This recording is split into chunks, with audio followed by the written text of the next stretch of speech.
ರಾಷ್ಟ್ರ ಸಂವಿಧಾನಕ್ಕೆ ನೀನೆ ಶಿಲ್ಪಿಯು ದಾರಿದೀಪವು ನೀನೆ ಕಲಿಸಿಕೊಟ್ಟೆ ಸಮಾನತೆಯನು ಏಕತೆಯನು ರಾಷ್ಟ್ರ ಸಂವಿಧಾನಕ್ಕೆ ನೀನೆ ಶಿಲ್ಪಿಯು ನೀನೆ ಕಲಿಸಿಕೊಟ್ಟೆ ಸಮಾನತೆಯನು ನಿನ್ನ ಲೇಖನಿಯ ಬರಹ ದೇಶ ಗರ್ಜನೆ ಒಂದು ಮಾತು ಕೂಡ ಭೀಮ ಗರ್ಜನೆ ನಾಯಕ ನೀನು ಭೀಮರ ಮಹಾನಾಯಕ ನೀನು ಭೀಮರ ನಾಯಕ ನೀನು ಭೀಮರ ಮಹಾನಾಯಕ ನೀನು ಭೀಮರ ನೊಂದ ಜನರಿಗೆ ನೀ ದೇವರೋ ಜಗ ಹೇಳಿದೆ ಜೈ ಭೀಮರ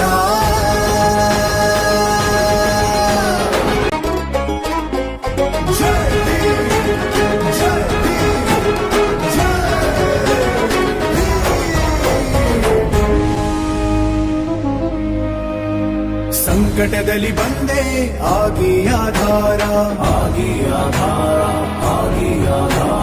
ನಿನ್ನಿಂದ ಅಸಮಾನತೆ ಈಗ ದೂರ ಕರಗೋಯ್ತು ಭಾರ ಮರೆಯಾಯ್ತು ದೂರ ಸಂಕಟದಲ್ಲಿ ಬಂದೆ ಆಗಿ ಆಧಾರ ನಿನ್ನಿಂದ ಅಸಮಾನತೆ ಈಗ ದೂರ ನೀ ತೋರಿದ ದಾರಿ ದೇಶ ಸಾಗಿದೆ ಸೂರು ನೀರು ಭೇದವೀಗ ದೂರವಾಗಿವೆ ನಾಯಕ ನೀನು ಭೀಮರ ಮಹಾನಾಯಕ ನೀನು ಭೀಮರ ರಾಷ್ಟ್ರ ಸಂವಿಧಾನಕ್ಕೆ ನೀನೆ ಶಿಲ್ಪಿಯು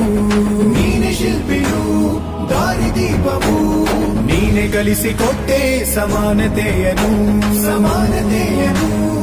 ಏಕತೆಯನು ರಾಷ್ಟ್ರ ಸಂವಿಧಾನಕ್ಕೆ ನೀನೆ ಶಿಲ್ಪಿಯು ನೀನೆ ಕಲಿಸಿಕೊಟ್ಟೆ ಸಮಾನತೆಯನು ನಿನ್ನ ಲೇಖನಿಯ ಬರಹ ದೇಶ ಗರ್ಜನೆ ಒಂದು ಮಾತು ಕೂಡ ಭೀಮ ಗರ್ಜನೆ ನಾಯಕ ನೀನು ಭೀಮರ ಮಹಾನಾಯಕ ನೀನು ಭೀಮರ ನಾಯಕ ನೀನು ಭೀಮರ ಮಹಾನಾಯಕ ನೀನು ಭೀಮರ